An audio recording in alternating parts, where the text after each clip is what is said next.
विमोचनः शम्भुर्भगवान् बादरायणः। वाञ्छाकल्पतरुभ्यश्च कृपा सिन्धुभ्यैव च पतितानां पावनेभ्यो वैष्णवेभ्यो नमो नमः।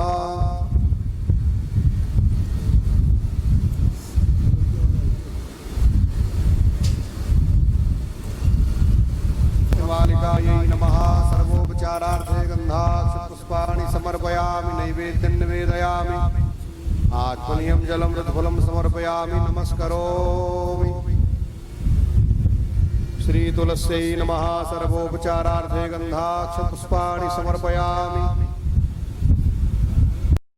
नैवेद्यं निवेदयामि। आत्मनीयं जलं समर्पयामि। रथफलं ताम्बूलं समर्पयामि। नमस्करोमि तुलसीः हेमरूपाञ्च रत्नरूपाञ्च मञ्जरीं श्रीकृष्णपूजा प्रीत्यर्थम् अर्चयामि हरिप्रियाम्। तो ऐसा संकेत करके बैठने की सब बैठते हैं। बोलो वृंदावन बिहारी लाल की जय। श्री गिरिराज धरण की जय। श्याम सुंदर श्री यमुने महारानी की जय। जगत जननी यज्ञेश्वरी पूज्या गौ माता की जय। श्री अखिल गोवंश की जय। श्री जलखोर गोधाम की जय। बाबा श्री घनश्याम दास जी महाराज की जय। श्री हनुमान जी महाराज की जय। सपरिकर श्री गोभक्तमाल जू की जय।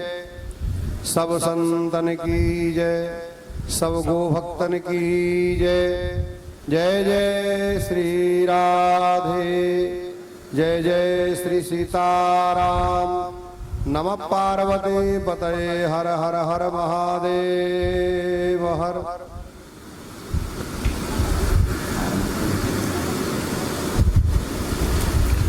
हरि ओम तत्सत्। श्रीमते रामचंद्राय नमः। श्री राधा कृष्णाभ्यां नमः। श्री उमा महेश्वराभ्यां नमः।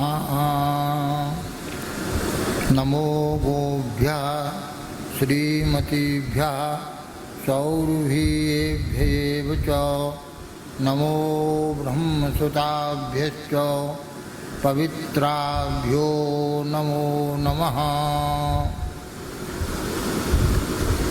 नमोस्तु रामाय सलक्ष्मणाय देव्यै च तस्यै जनकात्मजायै। नमोस्तु रुद्रेन्द्रयमानिलेभ्यो नमोस्तु चन्द्रार्कमरुद्गणेभ्यः। रामं रामानुजं सीतां भरतं भरताग्रजं भरतं भरतानुजं सुग्रीवं वायुसूनुं च प्रणमामि पुनः पुनः। यया व्याप्तमिदं सर्वं जगत्स्थावरजङ्गमं तां धेनुं शिरसा वन्दे भूतभव्यस्य मातरम्। अतीर्थान् कुत्सितान् जीवान् तीर्थे कुर्वन्श्चरन्ति ये। सर्वोपकारकर्तेभ्यो वैष्णवेभ्यो नमो नमः। नमोऽस्तनन्ताय सहस्रमूर्तये सहस्रपादाक्षिसरोरुबाहवे। सहस्रनाम्ने पुरुषाय शाश्वते सहस्रकोटियुगधारिणे नमः। श्रीरामचन्द्र कृपालु भजमन हरन भवभयदारुणं। नवकञ्जलोचन कञ्जमुखकर कञ्जपदकञ्जारुणं। कंदर्प अगणित अमित छविनव नील नीरज सुंदरम। पटपीत मानव तड़ित रुचि शुचि नौमि जनक सुतावरम। भज दीन बंधु दिनेश दानव दैत्य वंशन कंदनम। रघुनंद आनंद कंद कौशल चंद दशरथ नंदनम। शिर मुकुट कुंडल तिलक चारु उदार अंग विभूषणम। आजान भुज सर चापधर संग्राम जित खर दूषणम। इति बदत तुलसीदास शंकर शेष मुनि मन रंजनम। मम हृदय कंज निवास करु कामादि खल दल गंजनम। श्री सीताराम जी भगवान की जय।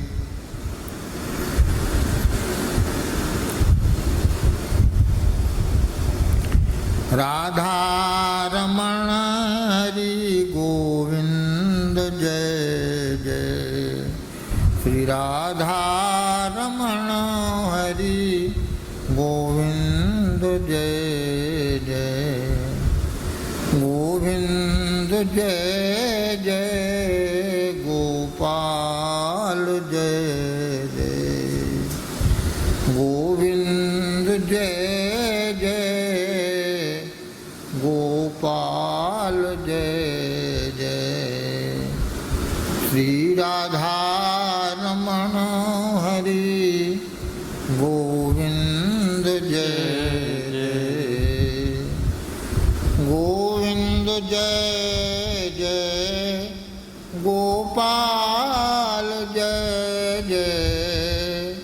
गोविंद जय जय गोपाल जय जय। श्री राधा रमण हरि गोविंद जय जय।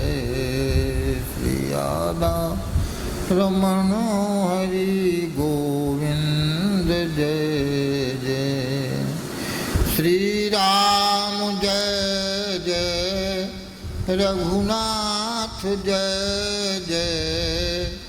श्री राम जय जय रघुनाथ जय जय। सीतापति राम रघुनाथ जय जय। सीतापति राम रघुनाथ जय जय। गोविंद जय जय गोपाल जय जय। भोले की जय जय शंकर की जय जय। भोले की जय जय शंकर की जय जय। उमापति शिव शंकर की जय जय। उमापति शिव शंकर की जय जय। गंगा की जय जय यमुना की जय जय। गंगा की जय जय यमुना की जय जय।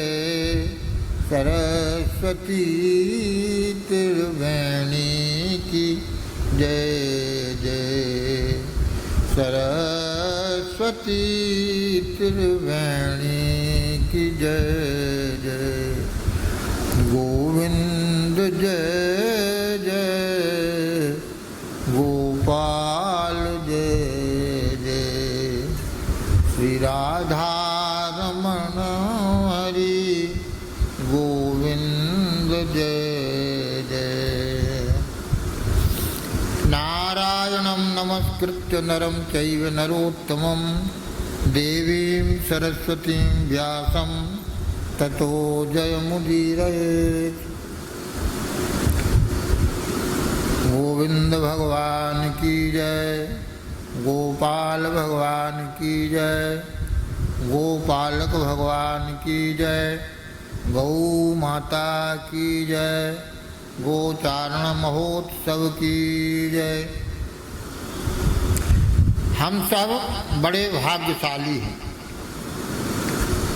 बड़े बड़े महापुरुषों, प्रवक्ताओं ने और सभी पुराणों में इस बात को मामा जी विशेष महत्व करके हमको स्मरण दिलाते थे कि हम सब बड़े भाग्यशाली हैं। हमारे सौभाग्य को देखकर देवता गण भी ईर्ष्या कर रहे होंगे।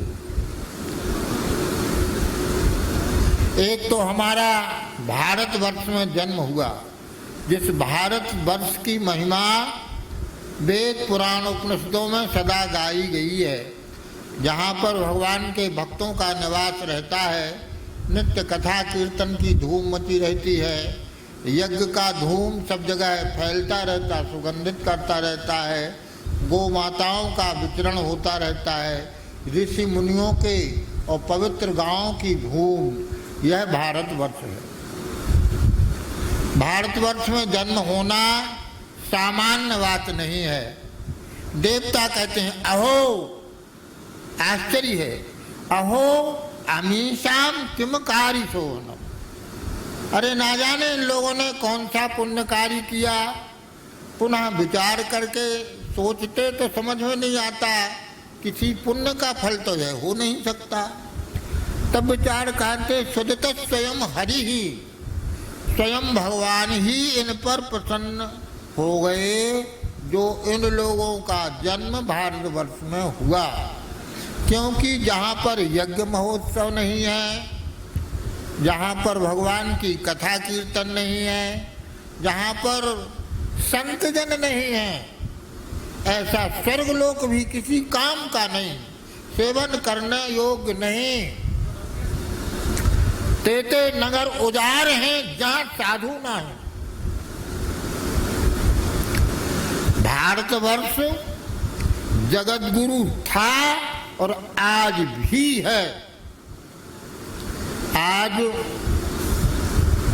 बार बार हमको स्मरण आ रहा है, ऋषिकेश में हम स्वामी जी के सत्संग सुनने के लिए जाते थे और संस्कार तो ढीले ढाले हैं। एक सेकंड भी 5 बजने में हम लेट हो जाते थे तो गेट बंद हो जाता था। ये बात उस समय समझ में आई कि ट्रेन के लिए आप समय का ध्यान रखते हैं तो क्या सत्संग कम महत्व का है, इसका भी ध्यान रखना चाहिए। स्वामी जी के शब्द और स्वामी जी की सभा का हमने आस्वादन लिया है। कोई वहाँ जा कर के ऊँघे बैठ कर के ना ठीक से सुने तो स्वामी जी की नज़र से नहीं बच सकता। वो प्रश्न पूछेंगे और अगर कुछ पूछना होगा तो हम प्रश्न नहीं कह पाएंगे, एक शब्द भी शुरू नहीं होगे, वो उसका पूरा समाधान वो देने लग जाएंगे और समाधान तो इतना प्यारा देंगे कि कुछ पूछिए नहीं। यह सौभाग्य हमको प्राप्त हुआ। जब साधक संजीवनी टीका छपी तो हमारे महाराज श्री भक्तमाली जी इतनी बड़ी पुस्तक को अपने साथ लेकर के और हमारे गांव में हमको ला करके दी। साधक संजीवनी का स्वाध्याय हुआ और हमारा तो भीतर से ऐसा भाव जागता है। देखी हमने टीकाएं, हमारी उतनी योग्यता नहीं कि संस्कृत की टीकाओं को ठीक से देखा हो, पर स्वामी जी ने जो कुछ गीता के संबंध में लिखा वो अपने में इतना परिपूर्ण है, इतना विस्तृत है, इतना युक्त है, इतनी अच्छी व्याख्या है कि हमको तो लगता कि उससे श्रेष्ठ कोई दूसरी टीका हो नहीं सकती। और परमार्थ के साधकों के लिए सीधा सच्चा 4 लाइन रोड, राजमार्ग। हे प्रभु, मैं आपका हूँ, आप ही हमारे सच्चे हितैषी हैं। हम आपके हैं, आप हमारे हैं। हमारा जीवन आपके लिए समर्पित हो। हमारा स्वाध्याय, भजन, पूजन सब कुछ आपके लिए हो। भारतवर्ष की इस पवित्र भूमि की महिमा को स्वामी जी भी बार बार बखान करते थे। संसार के और लोगों के और सभ्यताओं का जीवन, उनका उद्देश्य भौतिक सुखों को भोगना हो, और भोगें अच्छी बात है, अर्थोपार्जन करें, सुख की सामग्री को इकट्ठा करें और सुख भोगें, पर हमारे महात्माओं की बात उनके सामने एक न एक दिन विचारनी हो जाएगी कि एक दिन ऐसा आएगा कि जंगल होगा बास और एक दिन ऐसा होगा जंगल होगा बास और ढोर चरेंगे घास, ऊपर ऊपर हल चले, ढोर चरेंगे घास। तो हम सब बड़े भाग्यशाली हैं। भारतवर्ष का जो स्वरूप है और सत्संग की जो महिमा है, आज हमको बड़ा उत्साह था। हम तो 4 बजे के पहले ही जग गए और लेट ना हो जाए, हमको पता था कि 1 सेकंड की भी देरी वहाँ पर प्रवेश में दंडित करने की होती है। वो हम यहाँ आ गए और उन महापुरुषों की उपस्थिति में आज वही सुख मिला जो महाराज की उपस्थिति से ऋषिकेश में हम प्राप्त किया। हमने आज स्मरण आ गया। आहा,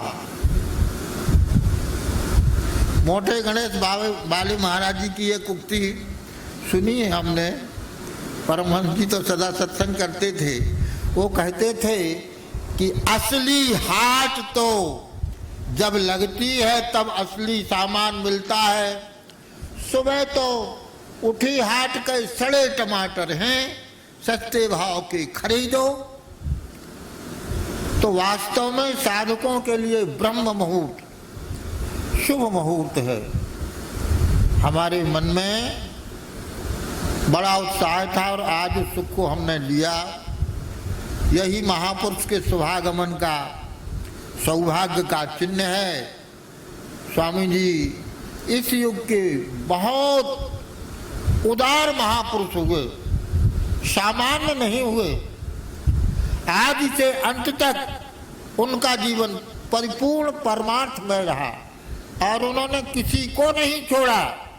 निकट वाले लोगों को भी सावधान करके सार की बात को कहा कि अर्थ के आराधक तुम लोग हमारी बात को ठीक से नहीं समझ पाओगे। तो खरी बात भी कहते थे और हित की बात तो ऐसी कहते थे कि क्या कहें। तो यह भारतवर्ष ऐसे महापुरुषों की भूमि है, उन्हीं का यह संकल्प है। उन्हीं के संकल्प से यह गौशालाएं, गोरक्षा का अभियान, और जिसमें बहुत बड़ी सफलता मिल रही है और मिलेगी। एक दिन वह सोने का दिन आएगा जिस दिन महापुरुषों का संकल्प सफल होगा, इसमें संदेह नहीं है।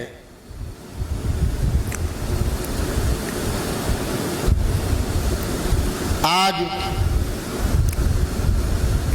प्रातः काल आप लोग श्री विनय पत्रिका का सत्संग सुनते, तो आज हमारा नंबर लग गया। गो भक्तमाल की थोड़ी सी चर्चा हम यथासाध्य जितनी हमारी सामर्थ्य है, बुद्धि है, अपने भावों को प्रकट करेंगे। जय जय गो गोपाल, गोप गोपी गोवर्धन। जय जय गो गोपाल, गोप गोपी गोवर्धन। नंद जसोदा माई, दाऊ गोकुल वृंदावन। जय कीरति वृषभान, राधिका अष्ट सखीगण। जय कीरत वृषभानु, राधिका अष्ट सखीगण। जय जय यमुना पुलिन, रास मंडल के मंडन। कामधेनु अभिषेक करो, गोविंद पद भूषित किए। गो सेवा आदर सहित, नारायण गोविंद भये। गो सेवा नारायण गोविंद है।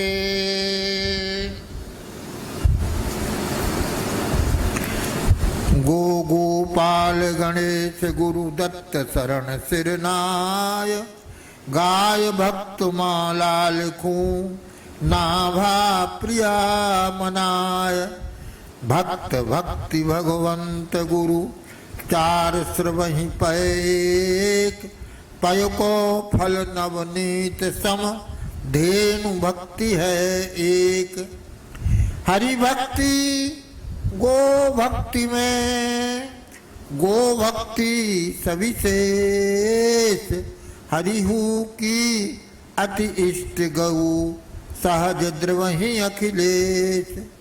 श्री दत्त शरण आज्ञा दई, गो भक्तन को यश गाओ। अभिमत फल दातार गौ, भव सागर को नाव।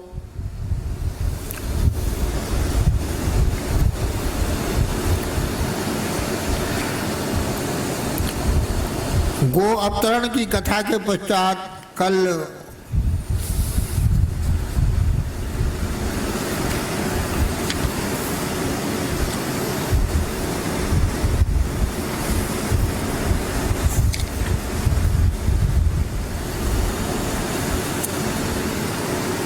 वामन भगवान के अवतार की कथा हुई। पयोव्रत के उपलक्ष्य में गौ माता की आराधना से अदिति माता को वामन भगवान जैसे पुत्र की प्राप्ति हुई। पुत्र प्राप्ति के लिए पयोव्रत की बड़ी भारी महिमा है।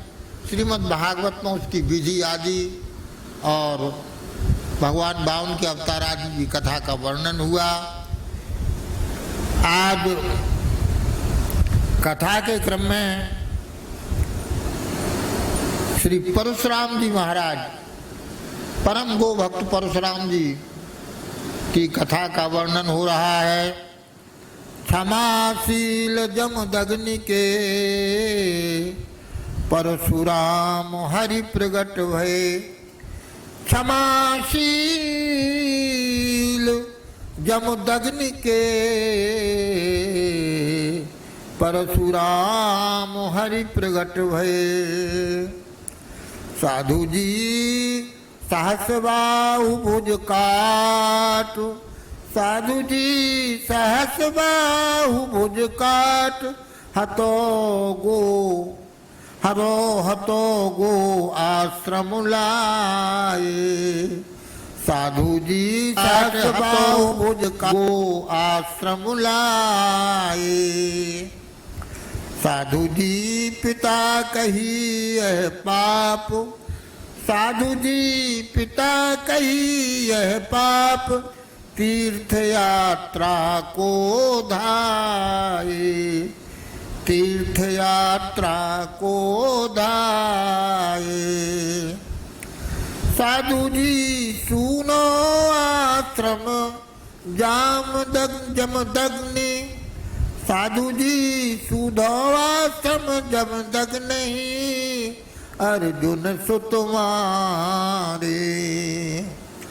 साधु जी राम धरा 21 बार, क्षत्रिय संहारे। जीत भूमि कश्यप दई, सप्तर्षिन जमदग्नि भये। क्षमाशील जमदग्नि के, परशुराम हरि प्रगट भये। क्षमाशील जमदग्नि के, परशुराम हरि प्रगट भये।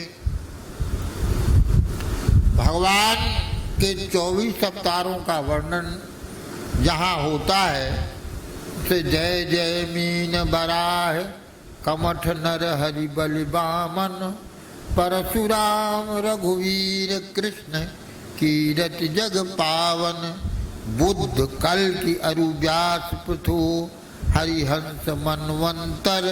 यज्ञ ऋषभ है ग्रीव, ध्रुव बरी देन बर देन धनवंतर बद्रीपति दत्त कपिल देव सनकादिक करुणा करो 24 रूप लीला रुचिर श्री अग्रदास उद पद धरो।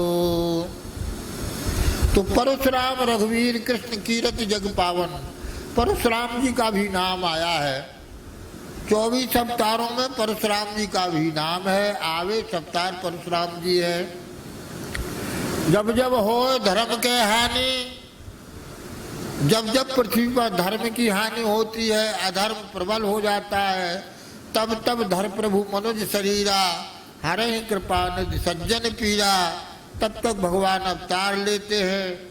और गीता में भी कहा यदा यदा ही धर्मस्य ग्लानिर्भवति भारतो अभ्युत्थानम अधर्मस्य तदात्मानं सृजाम्यहम्, तदा आत्मानं सृजाम्यहम्। उस समय में आत्मानं सृजाम, स्वयं अवतार लेता हूँ। वो आत्मानं माने अपने आत्मीय जनों को, भक्तों का भी अवतार कराता हूँ। यह समय की आवश्यकता है। इस पृथ्वी पर देखिए, जाके जी अभिमान है ताकि तोरत छाती, खुदी रघुनाथ को ना ही सुहाती। मलुकदास जी कहते हैं कि ज्यादा अभिमान भगवान को सहन नहीं होता है। और जाके जी अभिमान है ताकि तोरत छाती, जिसके हृदय में अभिमान बढ़ जाता है, ताकि तोरत छाती, उसकी छाती तोड़ देते हैं। सहस्राबाहु अर्जुन, सहस्राबाहु नाम उसका बाद में हुआ उपलक्षण। अर्जुन ने श्री दत्तात्रेय भगवान की बड़ी उपासना की। उनकी महिमा को समझ करके, था तो सकाम भक्त राजा था, बड़ी भारी उपासना की, बड़ी भारी सेवा की। स्वयं दास तपस्विना, श्री दत्तात्रेय भगवान कहते स्वयं दास तपस्विना, तपस्वियों को किसी सेवक की जरूरत नहीं है, सेवा की आवश्यकता नहीं है, वो स्वयं दास होते हैं। किसी की सेवा की आवश्यकता नहीं रहती है। बार बार मना किया, महाराज क्या सेवा करूं, महाराज क्या सेवा करूं, महाराज क्या सेवा करूं। बार बार हटाने पर भी वो नहीं हटा। तब दत्तात्रेय भगवान ने उसकी परीक्षा लेने का प्रचार किया। कहा कैसे करोगे सेवा? तो उसने दोनों भुजाओं को उठा करके कहा कि इन भुजाओं से सेवा करूंगा, मैं क्षत्रिय हूँ, इन भुजाओं से सेवा करूंगा। अच्छा, भुजाओं से सेवा करोगे? तो उन्होंने अपनी दृष्टि मात्र से ही भुजाओं को लुंज कर दिया। वो दोनों हाथ टोंटे हो गए, कुछ करने के योग्य ही नहीं रह गए। अब कैसे सेवा करोगे? बोले महाराज फिर भी सेवा करूंगा। कैसे करोगे? इन्हीं भुजाओं से करूंगा, शरीर की सामर्थ्य से करूंगा, मैं करूंगा, सेवा करूंगा। ठीक है, तो जल लाओ, मेरे पीने के लिए जल लाओ। तो ये अर्जुन गया और कुम्हार के यहाँ से कहा कि हमको एक बड़ा सा घड़ा दे दो, और घड़े में रस्सी बांध दो और हमारे गले में लटका दो। गले में लटका करके और पवित्र जलाशय में गंगा जी के किनारे गया, किसी ब्राह्मण से प्रार्थना करके कहा कि इस घड़े को पवित्र जल से भर के हमारे गले में लटका दो। उस घड़े को गले में लटका करके दत्तात्रेय भगवान के सामने पहुंच गया और कहा कि महाराज जल उपस्थित है, आप जल ले लीजिए। महापुरुष हैं, सेवा से प्रसन्न हो जाते हैं। दत्तात्रेय जी प्रसन्न हो गए और प्रसन्न होकर के ऐसे ऐसे दुर्लभ वरदान दिए। महाराज बहुत बड़ी बात है, पंचभूतों पर अधिकार हो गया। पंचभूतों पर अधिकार हो जाना बहुत बड़ी बात है। क्षितिजल पावक गगन समीरा, अभी उदाहरण से लोग कहते हैं कि महाराज मोबाइल तो देखिए कितना गजब का विज्ञान का चमत्कार है, इस छोटे से यंत्र में सारा संसार मुट्ठी में आ गया। तो ये आकाश और आकाश के गुण शब्द को विज्ञान ने अपनी पकड़ में कर लिया, पर सहस्त्रबाहु अर्जुन ने तो 5 तत्वों के ऊपर विजय प्राप्त कर दी। महाराज सभी देवता आदि भी उसके हाहाकार खाते, उसके पराक्रम को देख करके बड़ा भारी उसका पराक्रम था। परशुराम जी ने उसको 1000 भुजाएं प्रदान की। युद्ध करते समय तुम्हारी 1000 भुजाएं प्रकट हो जाएंगे और अजय वीर बना दिया। शक्ति संपन्न होकर के पहाड़ों से लड़ने को जाए, समुद्र से लड़ने को जाए, कोई लड़ने के लिए उससे तैयार नहीं। तो दत्तात्रेय भगवान के पास जाकर के कहने लगा कि महाराज हमारी इन 1000 भुजाओं का उपयोग समझ में नहीं आता है, ये हमको भार हो गई हैं, कोई हमारी साथ कुश्ती लड़ने को तैयार नहीं होता है, हमारा प्रतिभट कोई दिखाई नहीं देता है। यह बात सुनकर के दत्तात्रेय भगवान ने कहा कि तुम्हारे भार का हरण उस दिन हो जाएगा, यह तुम्हारी भुजाएं जैसे किसी पेड़ की डालियां छट जाती हैं, छट करके गिर जाएंगी जिस दिन तुम किसी ब्राह्मण का अपमान करोगे। जिम तुझ द्रोह किए कुल नासा। इस बात को शास्त्र के अनुसार कहने में कोई अतिशयोक्त नहीं है। गोस्वामी जी ने कहा है, पुण्य पुंज बिन मिलहि न संता। पुण्य के पुंज के बिना सत्संग संत नहीं मिलते हैं। और पुण्य किसे कहते हैं? तो कहते हैं पुण्य एक पुण्य है। एक माने ये अद्वितीय है, एक इसी को पकड़ लो।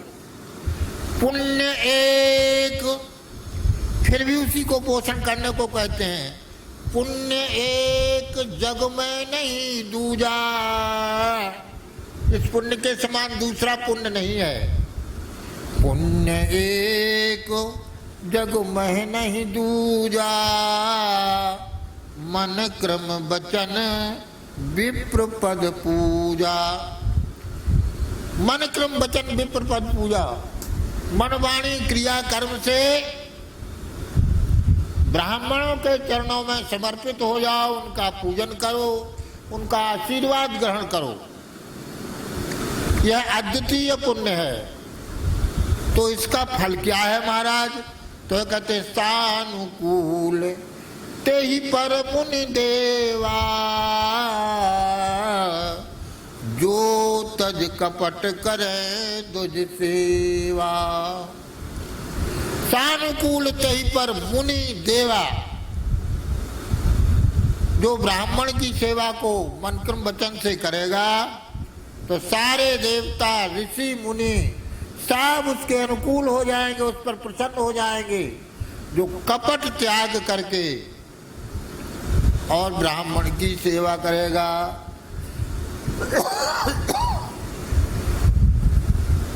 और राम जी ने विभीषण जी से भी, तुम सारी के संत प्रिय मोरे, सगुण उपासक परहित नृत नीत दृढ़ नेम, ते नर प्राण समान मम जिनके तुझ पद प्रेम। अब कहा जाए कि गीता में भी किम पुनर्ब्राह्मणा पुण्य भक्ता राजर्षय तथा, सावधान किया है भगवान ने कि ब्राह्मण का यह दुर्लभ शरीर भौतिक सुखों को भोगने के लिए नहीं है। ब्राह्मण का शरीर मिल गया तो किम पुनः पर कहना ही क्या है। तो बात यही है, ब्राह्मण का जीवन परमार्थ परोपकार के लिए, सारे संसार के कल्याण के लिए होता है। त्याग तपस्या में ब्राह्मण का जीवन होता है। निर्धनता उसका सौंदर्य है, शोभा है, आभा है। हमने तो बचपन में जितनी कहानियां सुनी हैं तो शुरुआत यहाँ से होती कि ऐसे ऐसे एक गरीब बामन तो ऐसे ऐसे एक गरीब ब्राह्मण था। तो ब्राह्मण का गरीब होना यह उसका दुर्भाग्य नहीं है, सौभाग्य है। यह ब्राह्मण का सौभाग्य है। वह अर्थपरायण नहीं है तो परमार्थ में लगा हुआ है, अधिक उसका ध्यान परमार्थ में है। अर्थ में आसक्त होने पर निश्चित परमार्थ से गिर जाता है, क्योंकि एते पंचदशानर्था 15 तरह के पाप अर्थ से ही उत्पन्न होते हैं। ब्राह्मण की महिमा कहने का तात्पर्य यह है कि ब्राह्मण आने साक्षात धर्म। ब्राह्मण स्वयं धर्म का आचरण करता है और सबको धर्म के आचरण का आदर्श देता है। पुरोहित का अर्थ यही है जो सारे नगर का कल्याण चाहे। और एतद् देश प्रसूतस्य सकाशा दग्ध जन्मना स्वसच्चरत्तै शिक्षेरन् पृथिव्याम सर्वमानवा। मनु महाराज ने कहा है कि इस भारतवर्ष में जन्म लेने वाले ब्राह्मणों का बड़ा भारी कर्तव्य है। सकाशाद अग्र जन्मना, यहाँ के अग्र जन्मना ब्राह्मणों के आचरण से शिक्षा लेकर के सब लोग आचरण की शिक्षा भारतवर्ष के ब्राह्मणों के लोगों से लो। यहाँ के ब्राह्मणों का ऋषियों का उद्घोष क्या है, कामना क्या है, बड़ी प्रसिद्ध, सभी जानते हैं। सर्वे भवन्तु सुखिना, सर्वे सन्तु निरामया, सर्वे भद्राणि पश्यन्तु मा कश्चित् दुःख भाग् भवेत्। वसुधैव कुटुम्बकम्, ये सारा संसार अपना है। निज प्रभुमय देखें जगत, कैसन करें विरोध। सिय राम मैं सब जग जानी, करहीं प्रणाम करहूँ प्रणाम, जोर जुग पाने। तो महाभारत के अनुशासन पर्व में पीछे एक बड़ी विचित्र कथा आई है। इसको सहस्राबाहु अर्जुन को इतना अभिमान हुआ कि उसने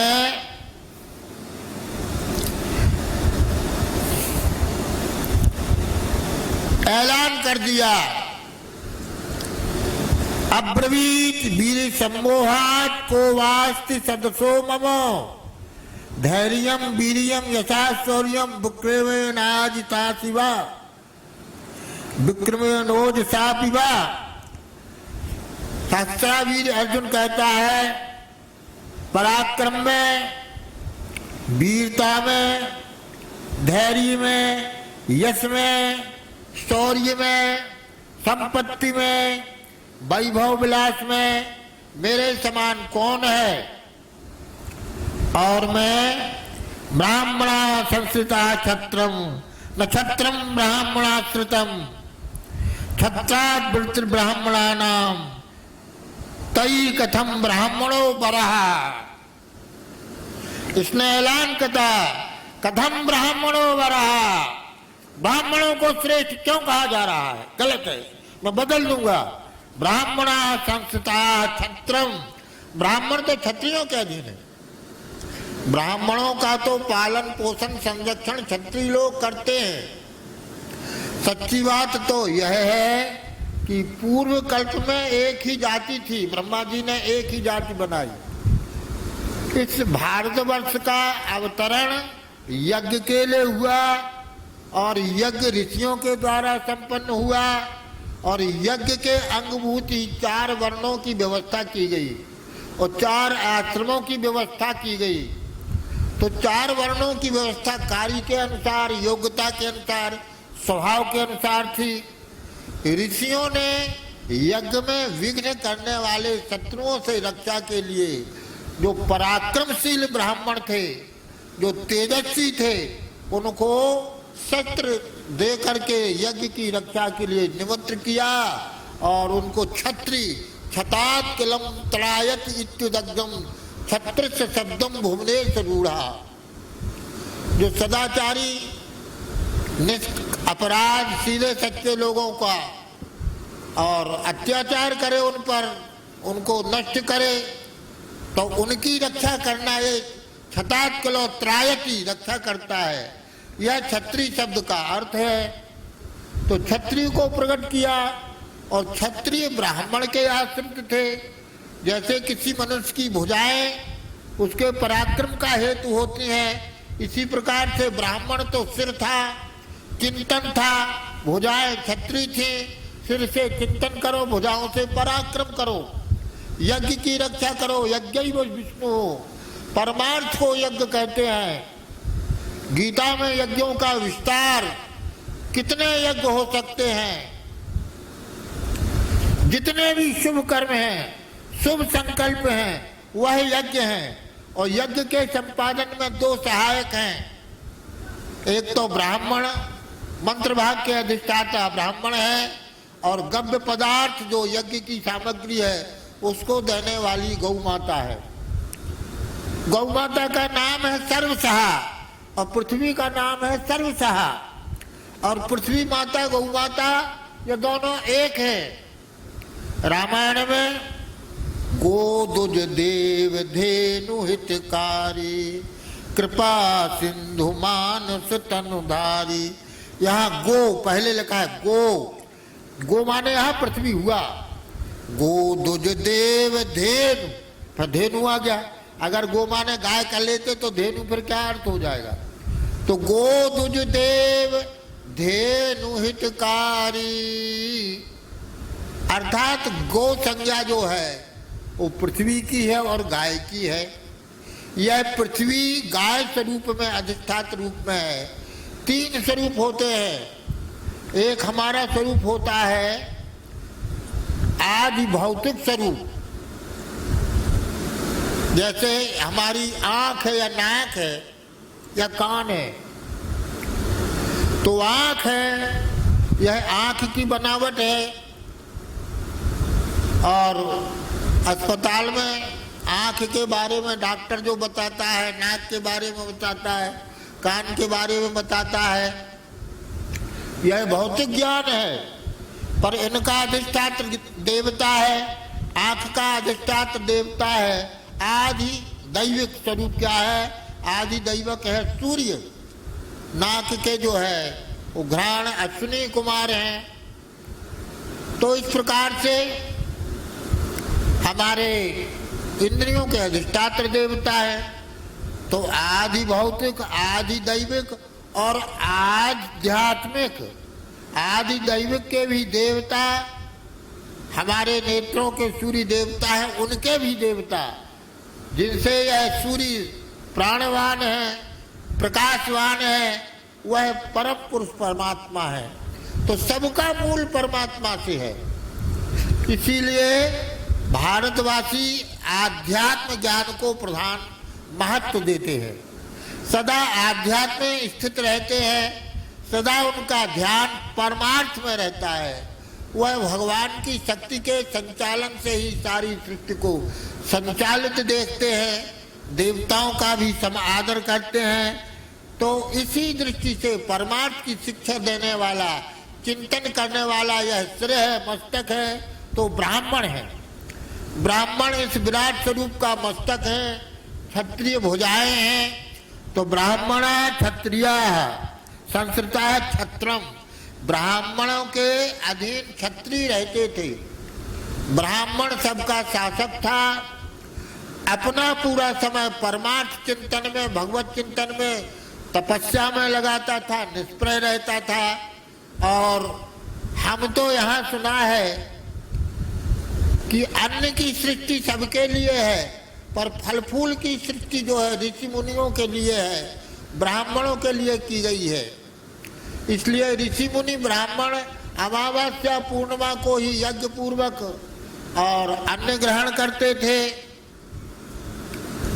सारी प्रजा को चिंता रहती थी कि ब्राह्मण सुखी रहेंगे, यह पूरा समय परमार्थ में लगाते हैं, इनको आवश्यक वस्तुओं को प्रदान किया जाए, इनकी सुरक्षा की जाए। तो क्षत्रिय सुरक्षा करता था। पर जब अभिमान हो जाता है, देखो इस भारतवर्ष के ब्राह्मणों ने अभिमान किया, आचरणहीन हो गए, सदाचार रहा नहीं, फिर भी कहते हम अमुक हैं, हम अमुक हैं, हम अमुक हैं, हम अमुक हैं, झूठा अभिमान लादा। तो परिणाम यह हुआ कि आज यह दुर्गति हुई कि ब्राह्मणों का समादर समाप्त हो गया। क्षत्रियों ने भी राजा बनकर के इतना अत्याचार किया, इतना भोग विलासपूर्ण जीवन जिया, प्रजा को लूटा खसोटा कि आज उनका भी समय चला गया। उनके ऊपर भी इस भारतवर्ष में मुगलों का शासन हुआ, अंग्रेजों का शासन हुआ। स्वतंत्रता के बाद नेताओं ने भी मौरूसी अत्याचार किया। तो वही नेता शब्द, जो नेता शब्द बड़ा प्रतिष्ठित माना जाता था, वैसे तो नेता माने भगवान होता है। अग्नि को नेता कहा गया है, किसी महापुरुष को नेता कहा जाता था, पर आज नेताओं के काली करतूत से नेता एक गाली बन गया है। तो ब्राह्मणों की भी दुर्गति हुई अपने झूठे अभिमान से, क्षत्रियों की भी दुर्गति हुई, बड़े बड़े किलों पर घास जम रहा है, और नेताओं की भी दुर्गति हो ही गई। किसी का भी उनके प्रति सद्भाव नहीं रह गया। लोग कहते हैं अच्छा तुम नेतागिरी दिखाते हो, यह गाली हो गया। नेतागिरी माने बदमाशी, गुंडागिर्दी। तो यही बात है, सहस्त्रबाहु अर्जुन को अत्यंत अवमान हो गया और उसने ऐलान किया ब्राह्मणा संस्था क्षत्रम। ये ब्राह्मण तो क्षत्रियों के अधीन है, ये उनके दरबार में उनकी स्तुति करते हैं, कुत्ते कैसी पूंछ हिलाते हैं, हमारे अधीन रहते हैं, ऐसा उसने ऐलान किया। क्षत्रम ब्राह्मण संस्थितम, ब्राह्मणा संस्थिता क्षत्रम न क्षत्रम ब्राह्मणाश्रितम। ऐलान किया उसने कि ब्राह्मण क्षत्रिय के अधीन रहते हैं। क्षत्रिय तो पराक्रमी है, वो ब्राह्मणों के आश्रित नहीं रहते हैं। क्षत्रात् वृत्रम ब्राह्मणानाम तई कथम ब्राह्मणो वरः। क्षत्रियों से ब्राह्मणों की वृत्ति चलती है, पालन पोषण होता है, रक्षा होती है। वो ब्राह्मण श्रेष्ठ कैसे हैं? सर्वभूत प्रधानास्तान भैक्ष्य वृत्तीन हम सदा आत्म संभावितान विप्रान स्थाप्याम आत्मनेव से। उसने कहा कि राजा के भीतर सभी देवताओं का निवास होता है, राजा सर्वदेवमय होता है, मैं सर्वशक्तिमान हूँ, सर्वभूत प्रधानास्तान भैक्ष्य वृत्ति न हम सदा। यह ब्राह्मण तो भिक्षा वृत्ति वाले हैं, यह हमारे अधीन है। आत्म संभावितान विप्रान, ये अपने अभिमान में भरे रहते हैं ब्राह्मण। स्थाप्याम आत्मनो वशे, मैं इनको अपने आप में अपने बस में करूंगा। इस तरह से इसने अत्यसत्य क्या क्या बक डाला। ब्राह्मण कोई चीज नहीं है, हम ही सब क्षत्रिय सब कुछ है। अब बाकी मूर्ख क्षत्रियों ने क्या किया आप तो ये जानते हैं। जिस पार्टी का राज हो जाता है तो राजा होता है, पर बाकी लोगों को उनसे ज्यादा अभिमान भर जाता है। उस समय गायत्री देवी ने प्रेरित करके वायु देवता के द्वारा और सावधान करा करके सहस्त्रबाहु अर्जुन को सावधान किया। न तुम मूढ़ विजानी से ब्राह्मणम क्षत्रियात् वरम। अरे मूर्ख तो नहीं जानता है, ब्राह्मण हर दृष्टि में क्षत्रियों से श्रेष्ठ है। न तुम मूढ़ विजानी से ब्राह्मणम क्षत्रियात् वरम सहितो ब्राह्मणे नेह क्षत्रिया शास्ति वही प्रजा। ब्राह्मणों के सहयोग से ही क्षत्रिय जब शासन करता है तब प्रजा में सब प्रकार का सुख होता है। हमने ऐसा सुना है, प्राचीन समय में राज दरबार में दरबार की कार्यवाही पूर्व होने के पहले धर्मगुरु उनको कोई ना कोई पुराण की कथा या रामायण की कथा सुनाते थे। इसके पश्चात सभा की कार्यवाही प्रारंभ की जाती थी और अंतिम निर्णय धर्म गुरु का ही हुआ करता था। देवताओं का पराजय के मूल में बृहस्पति जी का अपमान, दैत्यों के पराजय के मूल में शुक्राचार्य जी का अपमान, गुरु के बल से गुरु मेहरबान तो चेला पहलवान, गुरु मेहरबान तो चेला पहलवान, इसमें संदेह नहीं है। यह महापुरुष इतने उदार होते हैं, इनका जीवन परमार्थमय होता है। वास्तव में इनके जीवन का उद्देश्य, हे भगवान यह सारे संसार के लोग कैसे सुखी हो जाए, कैसे सबको भगवान मिल जाए। प्रहलाद जी ने वरदान मांगा, हे प्रभु सारे संसार को आप सुलभ हो जाइए। तो भगवान ने कहा, प्रहलाद जी आपकी उदारता धन्यवाद है, पर ऐसा संभव नहीं है, सभी वैकुंठ की कामना नहीं करते हैं। बोले नहीं प्रभु हम ये नहीं मान सकते हैं, आपके धाम को कौन नहीं जाना चाहेगा। कहा यह हमारी माया का मोह ऐसा ही है, ना समझ में आए तो तुम पूछ लो। तो प्रहलाद जी ने एक सुअर से पूछा, चलो भाई हमको सबसे बड़ा दुखी जीवन तुम्हारा ही दिखाई देता है, अभक्ष भक्षण करते हो, इस कीच में लौटते रहते हो, पवित्र कीच में लौटते हो, चलो तुम कहाँ ले चलते हो। बोले वैकुंठ चलो। बोले वैकुंठ, हाँ चलो। तो कहा वैकुंठ तो चलूंगा, पर वहां हमारा भोजन और ये कीचड़ा मिल जाएगी क्या। तो नारद जी देखते रह गए, अरे राम राम, इसका कितना दुर्भाग्य है इस जीव का। तो कहने का तात्पर्य यह है कि परमार्थ में लग जाना। आज के प्रवचन में स्वामी जी कहते हैं कि माम इच्छाप्तुम धनंजयो, हम कामना तो कर सकते हैं कि माया मोह से छूट जाए, नहीं छूट सकते हैं, ये बात ठीक है। माया हमको नहीं छोड़ रही है, पर हम भी तो माया को नहीं छोड़ रहे हैं, तो कम से कम इच्छा तो करो। एक पंडित जी एक जगह कथा करने के लिए गए, तो लोगों ने उत्साह दिखाया। गांव के जो प्रधान थे जमींदार साहब, उन्होंने कथा करवाई, कथा हुई। तो विद्वान पंडित थे, परमार्थ की बात को तरह तरह से समझाया उन्होंने, कैसे जीव का कल्याण हो, कैसे माया के बंधन से मुक्ति हो, कैसे परमार्थ प्राप्त हो। तो जब कथा कहने लगे तो जो मुखिया जमींदार साहब थे वो सामने और अपनी मसनद से टिक करके बैठ जाए और घुर्राटे लेने लगे। और जब कथा पूरी हो जाए तो कहें कि क्या कहें महाराज, वो माया बड़ी प्रबल है, किसी को नहीं छोड़ती है, वो माया का बंधन बड़ा प्रबल है, माया नहीं छूटती। पंडित जी परेशान है, 7 दिन होने जा रहे हैं, माया से छुटकारा का तरीका बताते बताते अब आज तो हमारा प्रस्थान है।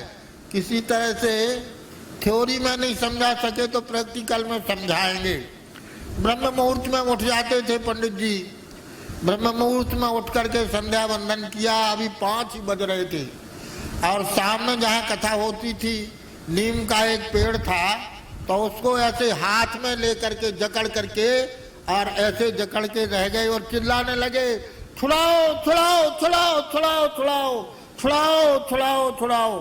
सब जग गए और जमींदार साहब जग गए। इतनी जोर की खोंची मारी थी कि खींच खींच के परेशान हो, किसी तरह खींचे नहीं। खींचते खींचते सूर्योदय हो गया, उजाला हो गया। तो कहा, उस जमींदार ने कहा, अरे महाराज काय को चिल्ला रहे हो, अरे थोड़ी आप खोंची ढीली करो, कुछ हम खींचे तो खिंच जाओगे।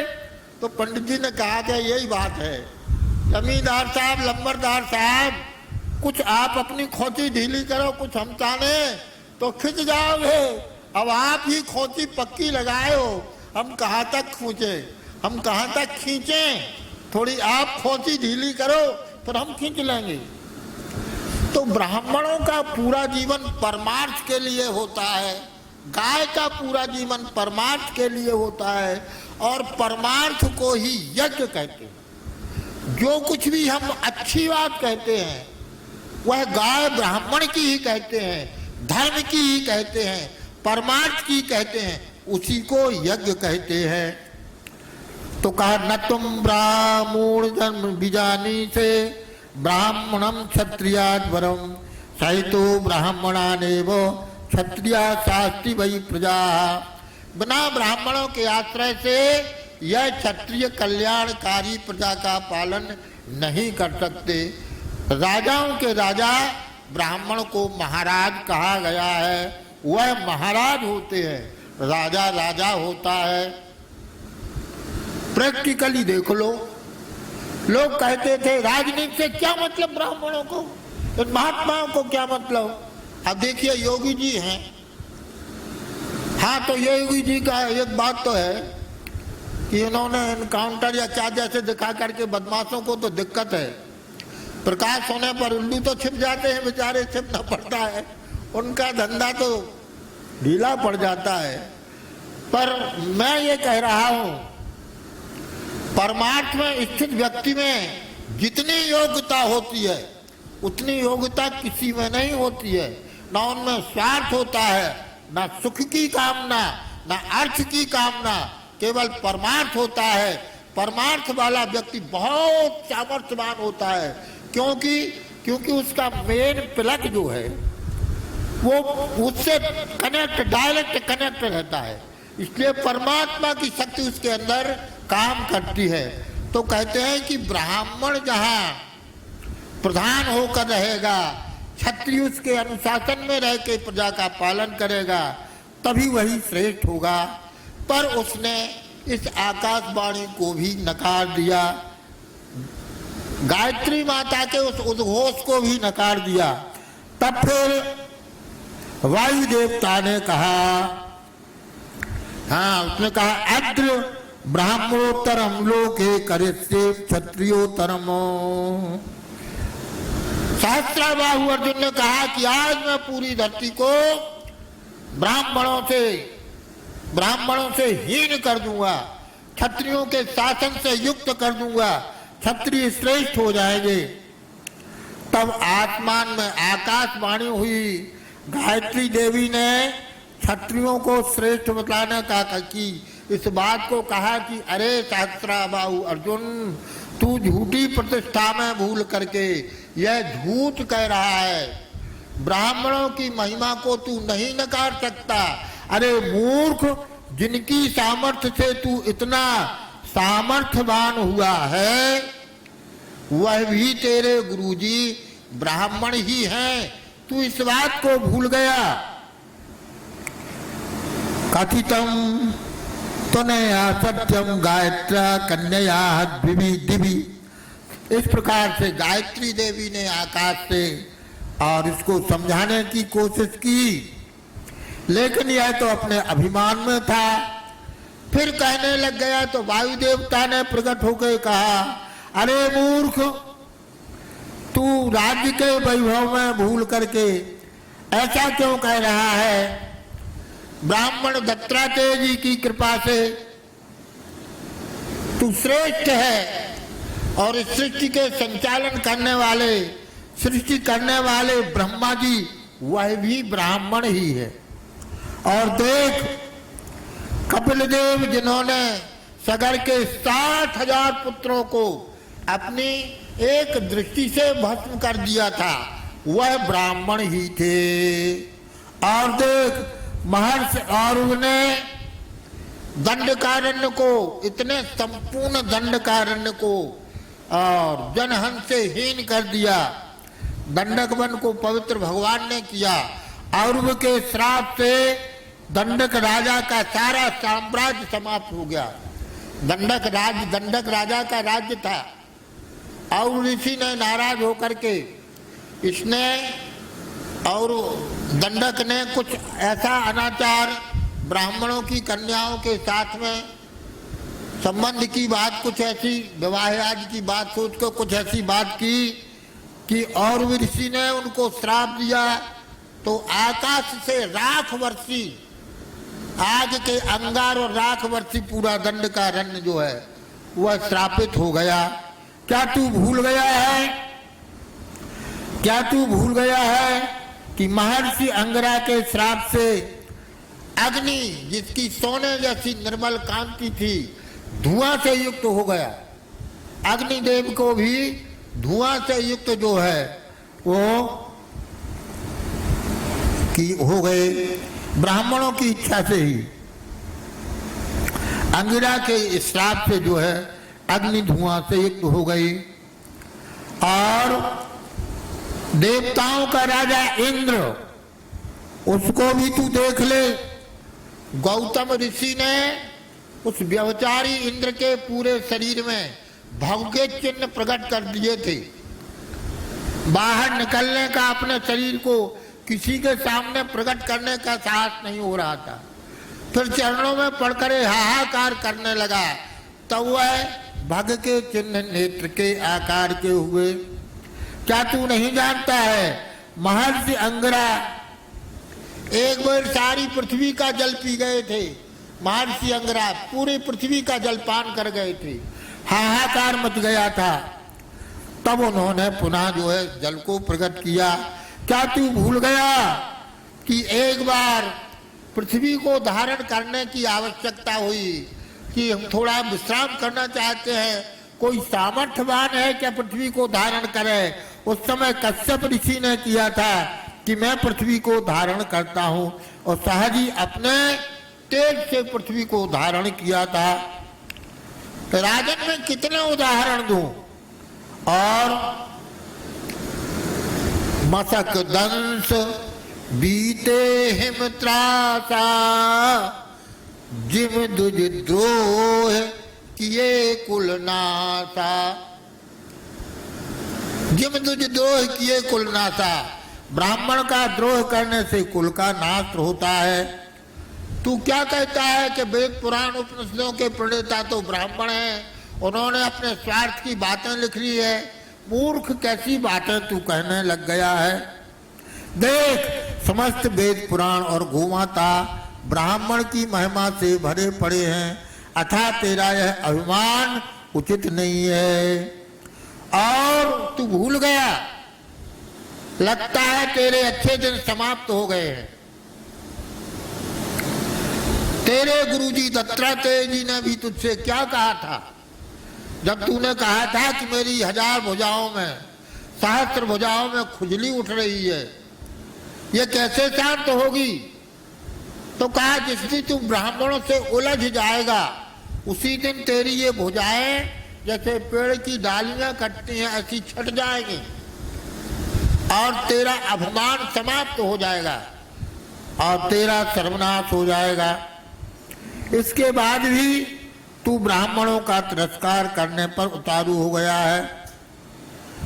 तू इसलिए ब्राह्मणों को दंडित करके उनको खर्ब करने का प्रयत्न मत करो। इस प्रकार का संकट इस धरती पर आ गया। तब भगवान परशुराम जी का अवतार हुआ। तो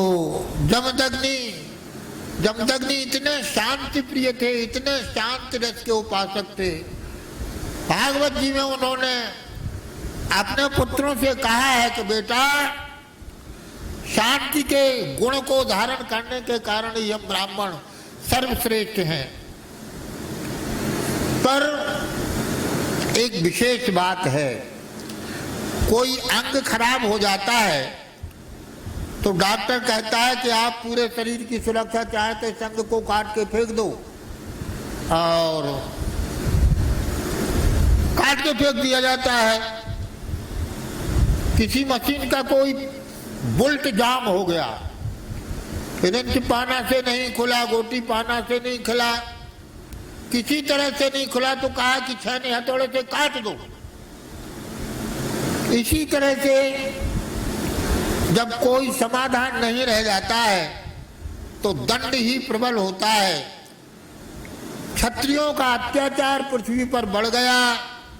सहस्त्रबाहु अर्जुन के संरक्षण में क्षत्रिय उद्दंड हो गए। ब्राह्मणों को अपने अधीन करने के लिए अत्याचार करने लग गए। उस समय परशुराम जी भगवान के हृदय में भगवान ने आवेश अवतार परशुराम जी का किया। बोलो परशुराम भगवान की जय। तो परशुराम जी ये 4 भाई थे, सबसे छोटे भाई परशुराम थे और इन्होंने ब्राह्मणों की महिमा को स्थापित किया। जमदग्नि रेणुका के गर्भ प्रगट विष्णु अंश परशुराम महावीर जग जस छायो है। जमदग्नि ऋषि की पत्नी रेणुका जी थी और उनके गर्भ से विष्णु भगवान ही स्वयं परशुराम रूप से अवतरित हुए। कब अवतरित हुए? अक्षय तृतीया के दिन। अक्षय तृतीया के दिन परशुराम जी का अवतरण हुआ। दत्त कृपा अर्जुन सहस्त्रभुजा प्राप्त करी, भयो अभिमान भारी देव तुल्य पायो है। दत्त भगवान की कृपा से सहस्त्राबाहु अर्जुन ने 1000 भुजाओं को प्राप्त कर लिया। बड़ा भारी उसको अभिमान हो गया। वह देवताओं के समान पंचभूतों का शासक हो गया। तो इंद्र आदि से भी अपने को श्रेष्ठ कहने लग गया। देवता भी उसके अनुशासन में रहने लग गए।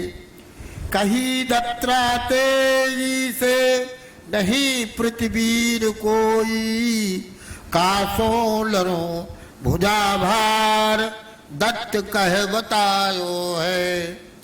तब एक बार ये दत्तात्रेय जी के पास गया, कहा महाराज हमारी तो भुजाओं में खुजली उठ रही है, पूरी पृथ्वी पर कोई हमसे लड़ने वाला नहीं मिला, यहाँ तक कि पहाड़ भी हाहाकार मचाने लग गए, समुद्र भी हाहाकार मचा रहा है। कही दत्तात्रेय जी ने नहीं पृथ्वी कोई, कासों लरो।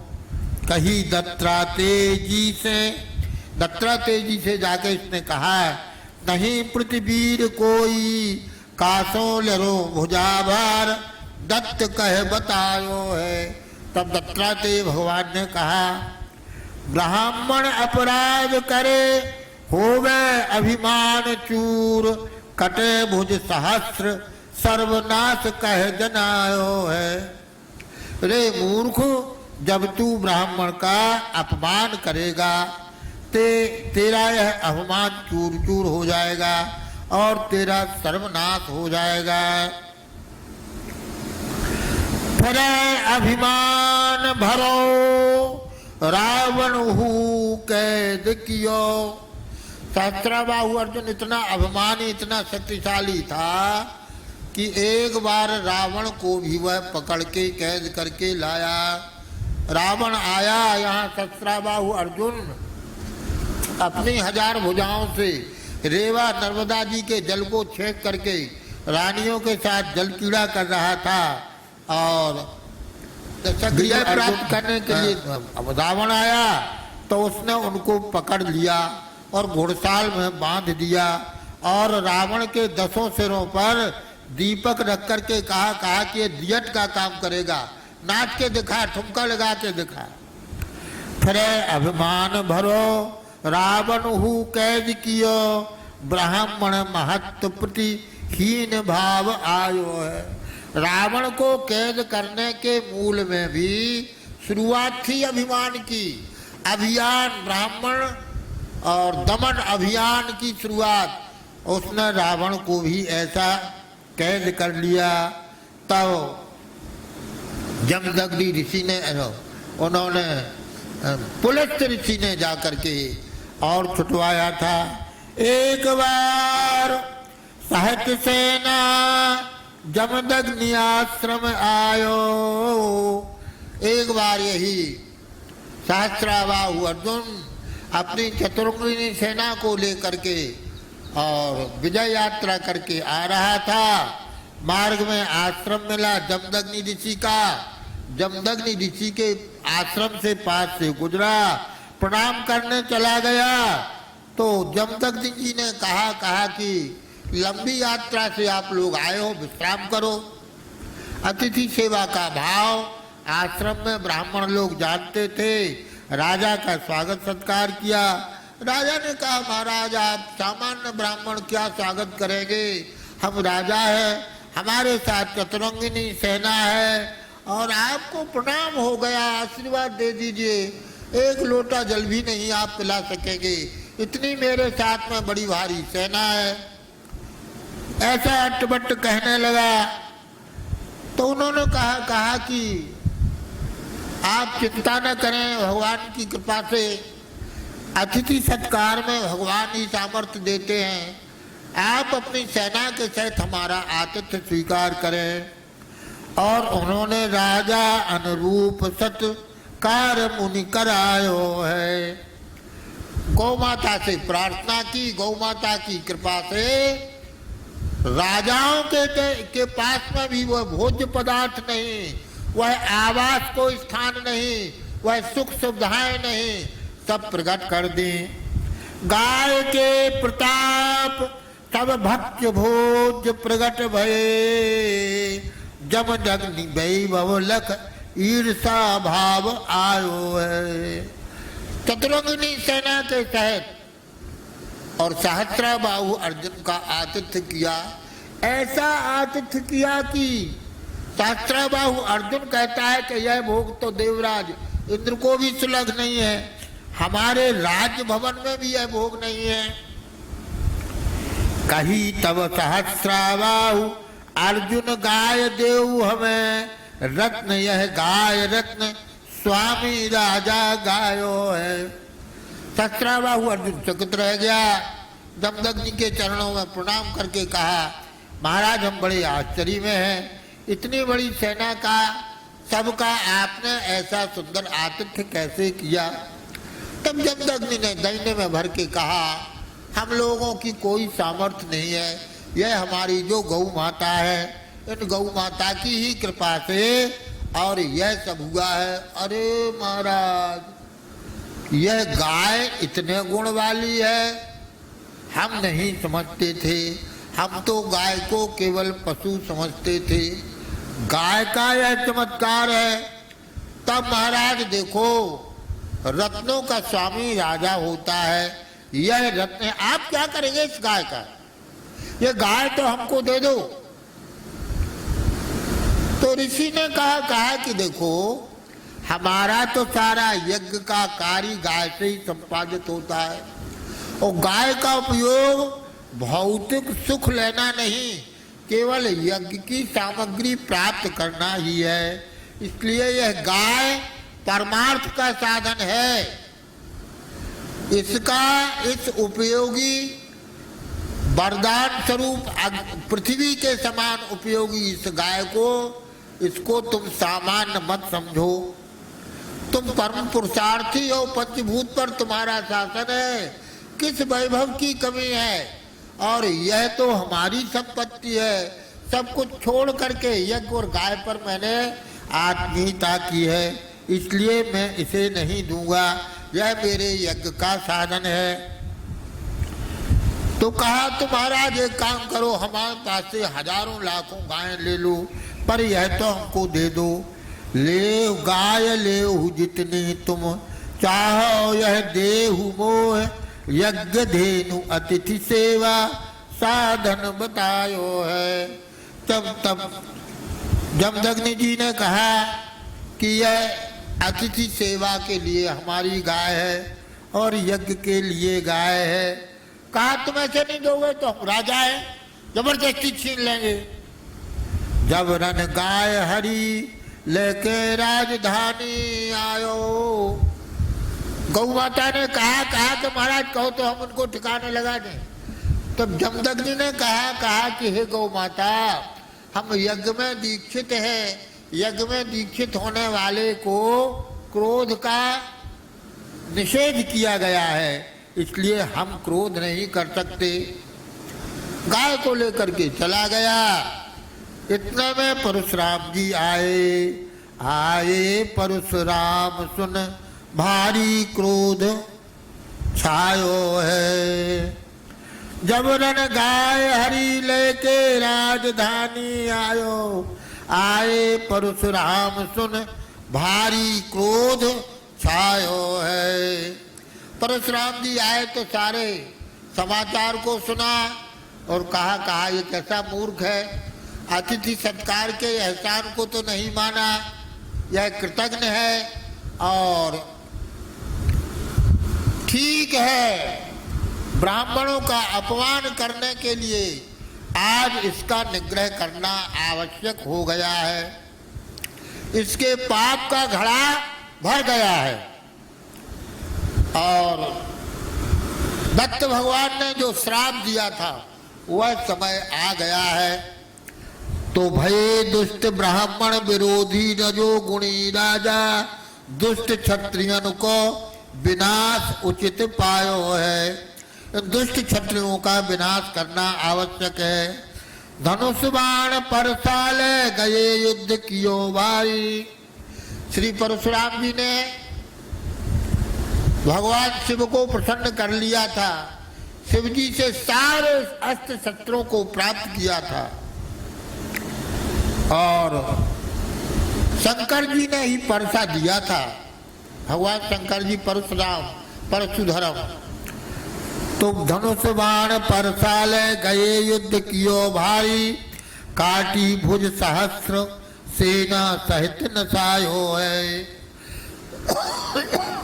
अकेले परशुराम जी ने धनुष बाण से चतुरंगिनी सेना का विनाश कर दिया और जैसे कोई पेड़ की भुजाओं को छाटता है ऐसी उसकी भुजाओं को काट दिया और उसको नष्ट कर दिया। करके विनाश गाय लेके लौटे आश्रम में। उसका विनाश करके गाय को लेकर के आश्रम में आए। गाय आई देख जय कार्य सब कियो है। आश्रम में गाय आने पर ऋषियों ने स्वागत सत्कार किया, उत्सव मनाया, गाय का पूजन किया, पर उनके पिताजी प्रसन्न नहीं हुए। जमदग्नि कहो पुत्र राजा बद ब्राह्मण सम, करो तीर्थ यात्रा प्रायश्चित कथ दियो है। जमदग्नि जी ने कहा कि हम ब्राह्मणों का धन तो शांति है, हम लोग तो जल के समान बरसों पर पानी पर चढ़ाए रहो, पानी पे अंत में शीतल हो जाता है। कहावत प्रसिद्ध है कि ब्राह्मणों के पैर बड़े कमजोर होते हैं, सारा अंग तो मजबूत होता पर पैर कमजोर होते हैं, कोई पैरों में पड़ जाए तो तुरंत क्षमा कर देते हैं। तो जमदग्नि कहो पुत्र राजा बद ब्राह्मण सम। जमदग्नि ने कहा कि देखो राजा के शरीर में सभी देवताओं का निवास होता है और भगवान का प्रतीक है, भगवान विभूति है, भगवान की विभूति है राजा, इसलिए ब्राह्मण ब्रह्म हत्या के समान उसका पाप है। तो करो तीर्थ यात्रा प्रायश्चित कह दियो है।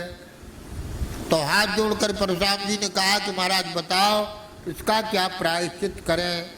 तो उन्होंने कहा इसका प्रायश्चित यही है कि भारतवर्ष के पवित्र सभी तीर्थों की यात्रा करो और बेटा हमारी शिक्षा को धारण करो।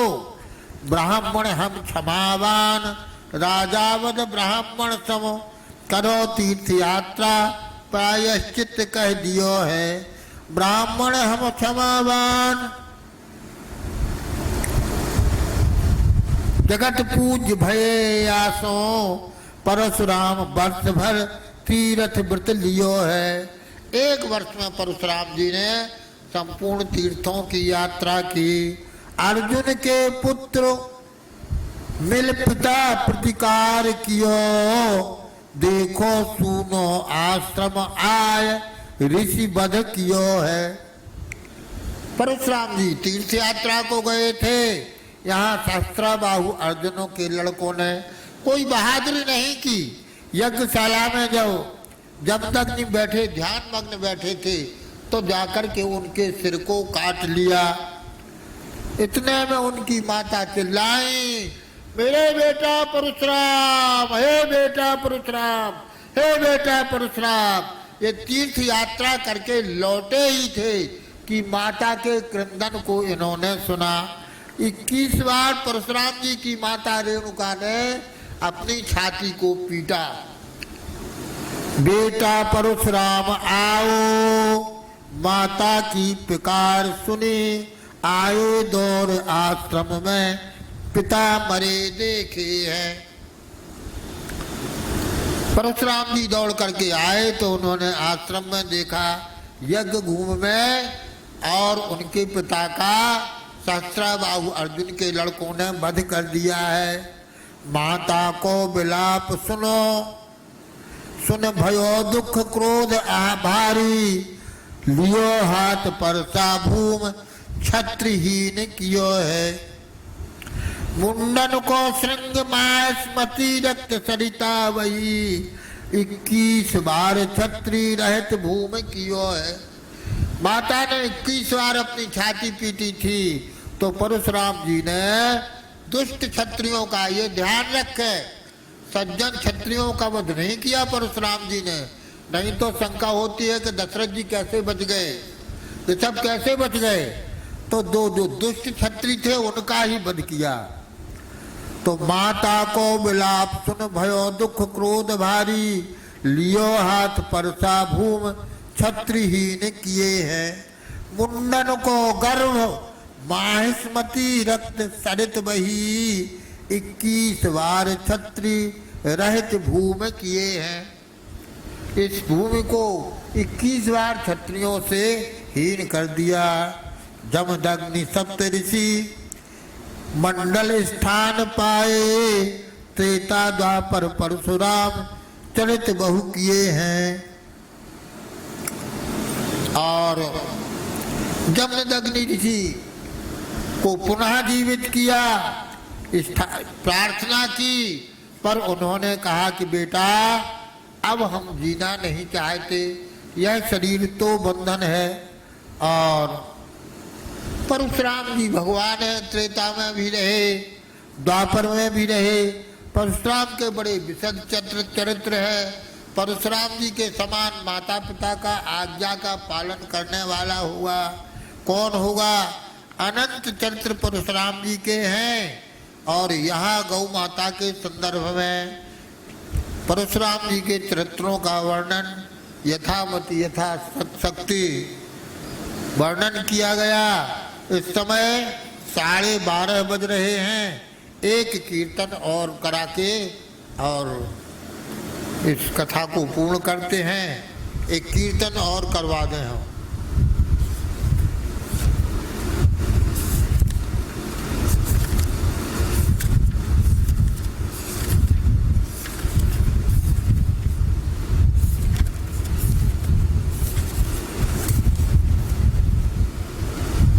गोपाल भक्त वत्सल प्रभु दीन दयाल, जय गो माता जय गोपाल भक्त वत्सल प्रभु दीन दयाल, जय गो माता जय गोपाल भक्त वत्सल प्रभु दीन दयाल, जय गो माता जय गोपाल भक्त वत्सल प्रभु दीन दयाल, जय गो माता जय गोपाल भक्त वत्सल प्रभु दीन दयाल, जय गो माता जय गोपाल भक्त वत्सल प्रभु दीन दयाल। हाँ ये है। हे परशुराम जी आ जाओ, हे परशुराम जी आ जाओ, 21 बार जो किया यज्ञ उसकी पूर्णाहुति कर जाओ। हे परशुराम जी आ जाओ। हो रहा गाय अपहरण आज, फिर भी चुप क्यों सह रहे आज, क्यों परसा मंथन हुआ आज, गो रक्षा व्रत दिखला जाओ। हे परशुराम जी आ जाओ, हे परशुराम जी आ जाओ। 21 बार जो किया यज्ञ उसकी पूर्णाहुति कर जाओ। हो रहा गाय अपहरण आज, फिर भी चुप क्यों सह रहे आप, क्यों फरसा मंतर हुआ आज, गो रक्षा व्रत दिखला जाओ, हे परशुराम जी आ जाओ। भारत में गोवध होता है, अपनी गरिमा को खोता है, गो हत्या राज धर्म माना, गो हत्या पाप मिटा जाओ, गो हत्या पाप मिटा जाओ, हे परशुराम जी आ जाओ। 21 बार जो किया यज्ञ उसकी पूर्णाहुति कर जाओ, हे परशुराम जी आ जाओ। जमदग्नि शांति व्रतधारी हैं, पर राजा अत्याचारी हैं, फिर से फरसे पर धरो धार, फिर से फरसे पर धरो धार, या कुंड रक्त से भर जाओ, हे परशुराम जी आ जाओ, हे परशुराम जी आ जाओ। 21 बार जो किया यज्ञ उसकी पूर्णाहुति कर जाओ, हे परशुराम जी आ जाओ। ऋषियों का अस्थि समूह देख, हे राम प्रतिज्ञा कर डाली। त्रेता युग में राम जी ने अस्थि समूह देख रघुराया, निश्चरहीन करो मैं भुज उठाए प्रण की। ऋषियों का अस्थि समूह देख, हे राम प्रतिज्ञा कर डाली, निश्चर से करो मही, निश्चर विहीन हमें बध करके टेक निभा जाओ, निश्चर से हीन करो मही को बध करके टेक निभा जाओ। गो ऋषियों का है गोत्र एक, गो ऋषियों का है गोत्र एक, गो रक्षा हित फिर आ जाओ, हे परशुराम जी आ जाओ, हे परशुराम जी आ जाओ, आ जाओ। है कुरुक्षेत्र है धर्म क्षेत्र, क्यों अर्जुन ने गांडीव धरा, मेरा सुमिरन और युद्ध करो, गीता संदेश सुना जाओ, हे परशुराम जी आ जाओ। 21 बार जो किया यज्ञ उसकी पूर्णाहुति कर जाओ, हे परशुराम जी आ जाओ। राणा प्रताप हे वीर शिवा, हे कौन देश समर्थ, कौन देव समर्थ पुकार रहे। राणा प्रताप हे वीर शिवा, कौन देव समर्थ पुकार रहे। शिव एक लिंग के नंदीश्वर, व्याकुल हो आंसू ढार रहे। गो हत्या तांडव मचा आज, यह भीषण पाप मिटा जाओ, यह भीषण पाप मिटा जाओ। 21 बार जो किया यज्ञ उसकी पूर्णाहुति कर जाओ, हे परशुराम जी आ जाओ। गुरु गोविंद सिंह जाग जाओ, गुरु गोविंद सिंह जाग जाओ, क्यों आज प्रतिज्ञा भूल गए। दुर्गा माता ने दिया खड्ग, गो रक्षा हित क्यों भूल गए। गो भक्त सिख सब टेर रहे, फिर से ललकार सुना जाओ। 21 बार जो किया यज्ञ उसकी पूर्णाहुति कर जाओ, हो रहा गाय अपहरण आज, फिर भी चुप क्यों थे क्यों सह रहे आज, क्यों परसा मंथर हुआ आज। गो रक्षा व्रत दिखला जाओ, हे परशुराम जी आ जाओ। गो रक्षा हित तन धरते तुम, खुद गो सेवा को करते तुम, क्यों प्रजातंत्र अभिशाप बना, यह शासन को समझा जाओ, हे परशुराम जी आ जाओ। 21 बार जो किया यज्ञ उसकी पूर्णाहुति कर जाओ, हे परशुराम जी आ जाओ, हे परशुराम जी आ जाओ।